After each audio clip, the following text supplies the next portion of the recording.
Welcome to the Omni Sports Podcast. Featuring your host, Bobby Labida.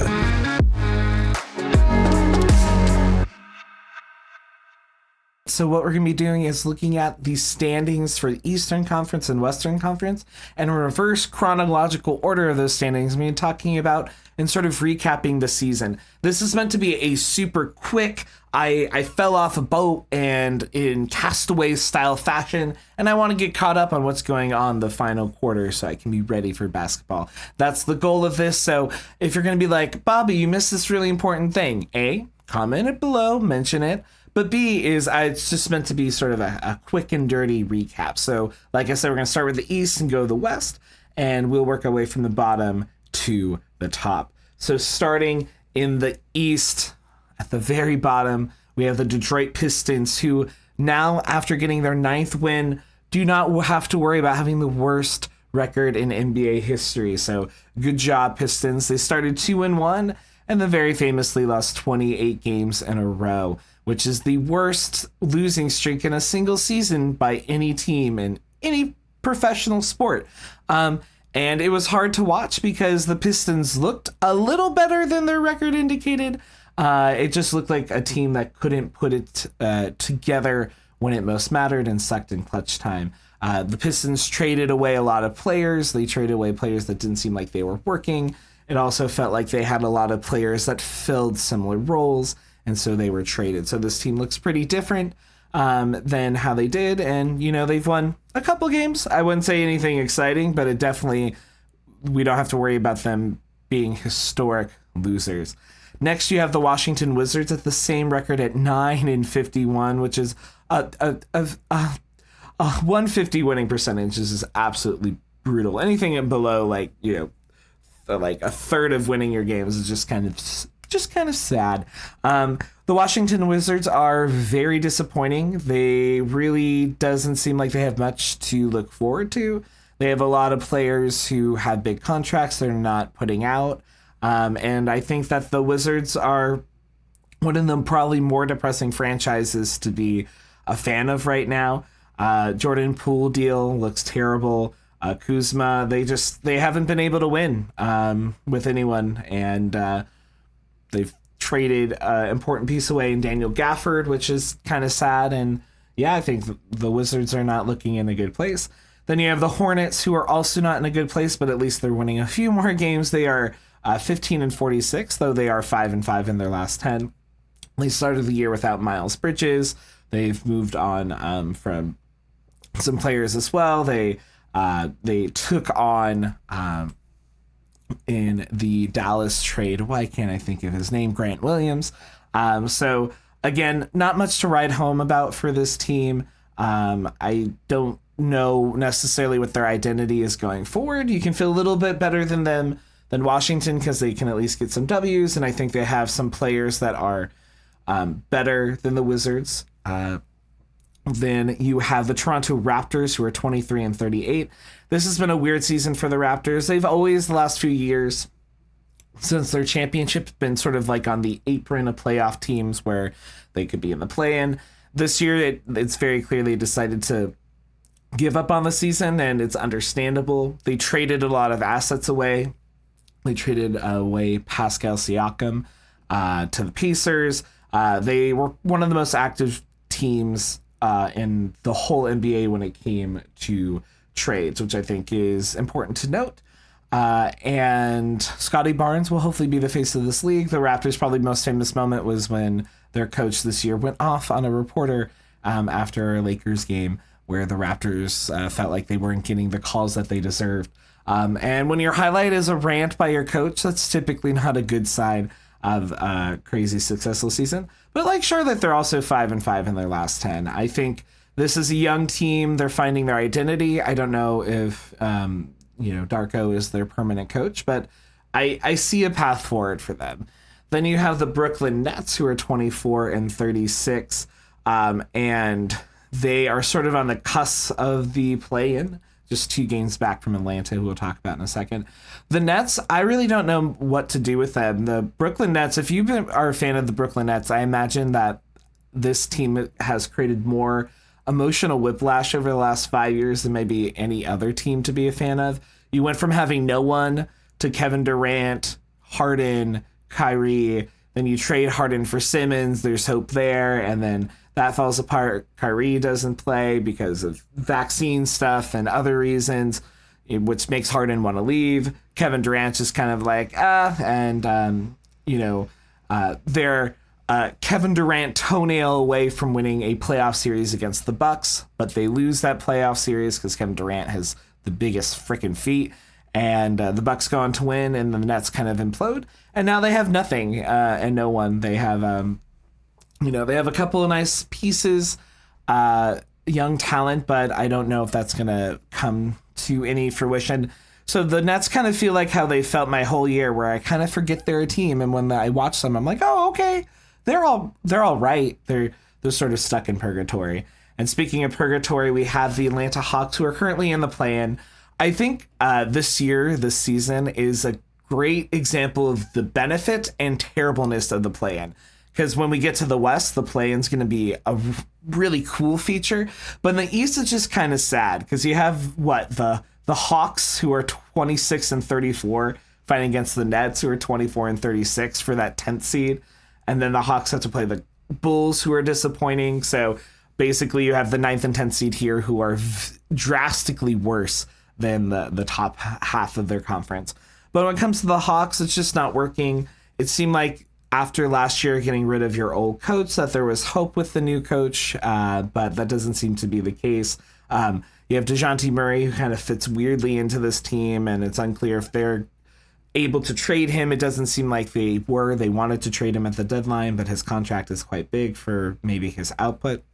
Then you have Trae Young, who seems disgruntled. There's no proof that he is. He hasn't said anything, but he's seen as a trade candidate to the Spurs. And if Trae Young can go to the Spurs with Victor, oh God, that's gonna be so nice.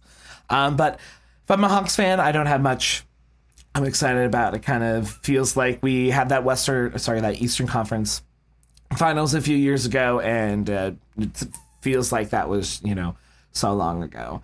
Then you have the Chicago Bulls, who are 28 and 32, and they haven't had Zach LaVine pretty much the whole season. They had him for a few games, but he's done for the season. They weren't able to trade his contract because he's done for the season. So I think that my biggest question for the Bulls is what are they going to do with Zach LaVine?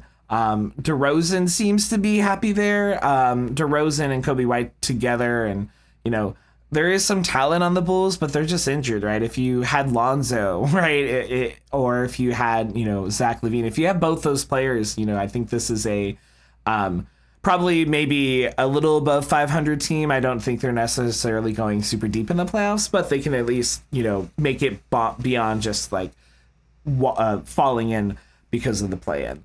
Next, you have the Indiana Pacers, who are 34 and 28. Of the teams that are in the Eastern Conference that are that have a winning record, I'm most worried about them. They're 5-5 in their last 10, which for a playoff team is not exactly the stellar kind of trajectory you want. But Halliburton's not looked great all the time since he's returned for injury. I don't know if it's because of injury. That's just speculation. That just correlates when it's happened. But he's had some stinkers the last few weeks, which is disappointing because up until then he's had, he still had an amazing All-Star season, but makes me worried that the Pacers' best player could have these lows, right? Because that's a sign of, these lows could also happen in the playoffs. I don't know if there's growing issues with Siakam, even though they play different roles. So you have a new player who eats up minutes that can eat up the flow. Especially since Siakam was integrated into the offense when Halliburton was hurt. Then you have the Miami Heat, who are 34 and 26, so 2 games above the Pacers. They are 8 and 2 in their last 10, and I mean it's the Heat. They're gonna make it to the playoffs, and once they make it, who knows what's gonna happen? The Heat have had some injuries this year, but they've just kind of plodded along. They've had some good wins. They've had some bad losses, so. They, in Spo we trust. So as long as you have Jimmy Butler and Spo, I mean, I think for the Heat, Jaime Jaquez Jr. is a revelation. We got rid of Kyle Lowry. I think there's a lot of interesting pieces, and we'll see what that translates to in the playoffs. Then you have the Orlando Magic, who are maybe one of the most fun young teams. They're 35-26. They have a pretty good defense. They're 8-2 in their last 10.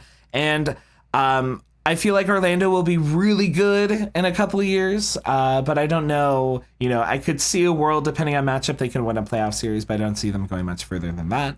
But the Magic are just kind of like a good team. They always seem to play well. They have a lot of stars, and they seem to play with a lot of heart, which is nice to see. Then you have the Philadelphia Sixers, who are 35-25. And let's be real, I don't want to mince words. Their entire season is predicated on whether or not Joel Embiid comes back. If he comes back, I think they can beat anyone in the playoffs. And if he doesn't come back, I think they can lose to anyone in the playoffs. So hopefully Embiid is able to come back after the All-Star season he was having. MVP, what am I saying? Not even All-Star, MVP season he was having. Then you have the New York Knicks, who are, of the playoff teams, the worst in the last 10 at 3-7. They're 36-25. They haven't had Julius Randle for a while, and he's been a big Iron Man for the team for a long time, for many years. And the Knicks, they look like they can beat any team and lose to any team coming out of the East. So it really depends. I feel like they're very hot and cold. Jalen Brunson's been playing great this year. Josh Hart's been really good the last couple of games, getting a lot of rebounds for a guard. You had DiVincenzo, who I think is kind of fitting nicely with the Knicks. The Knicks also made a few trades this year. And the Knicks, it's a Tom Thibodeau team. They don't have a lot of depth. They play a lot of minutes with their stars, and we'll see what that translates to in the playoffs.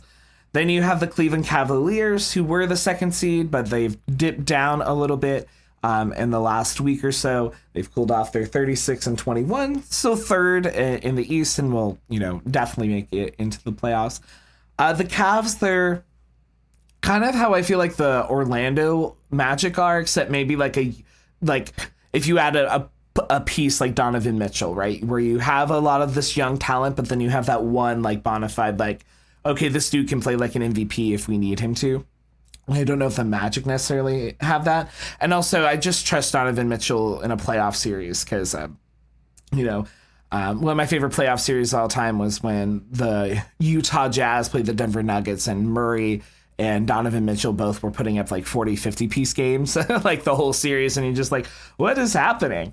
But I am a little worried about the Cavs in the playoffs when it comes to experience. And I'm worried that even though they're a physical team, I worry if that translates to being physical in the playoffs. Then you have the Milwaukee Bucks, who are 40-21. They're 7-3 in their last 10, and they've really picked it up the last 5 games. They've won, I think, their last 5 under Doc Rivers. And, last episode, I kind of, we talked about Doc Rivers. But again, that's not to say Doc Rivers is a terrible coach. I just don't think he's the coach that pushes you from almost a championship team to a championship team. And I feel like that's how a lot of folks feel. But they're starting to get it together. And, to be fair to Doc, any coach that takes over a team midseason, that's always going to be a tough thing. I just would want my coaches not to complain about it being a tough thing.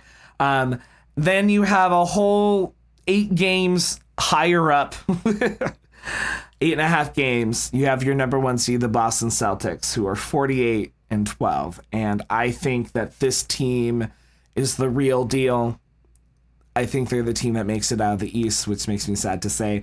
They kind of feel like how the Nuggets did last year, where they're just so much better than the rest of the conference, you kind of forget about them. Like, when someone's so ahead in the storyline, you just kind of forget they exist because it's like almost like, oh, this is a fact that's going to happen. So if you're a Celtics fan, you disgust me, but you should be really proud of this team. And I think this could be the year they do it. I think they have a lot more experience. They already have a finals run under their belt. And this starting 5, I think, is the best starting 5 the Celtics have had in a long time, especially in the Jason Tatum era.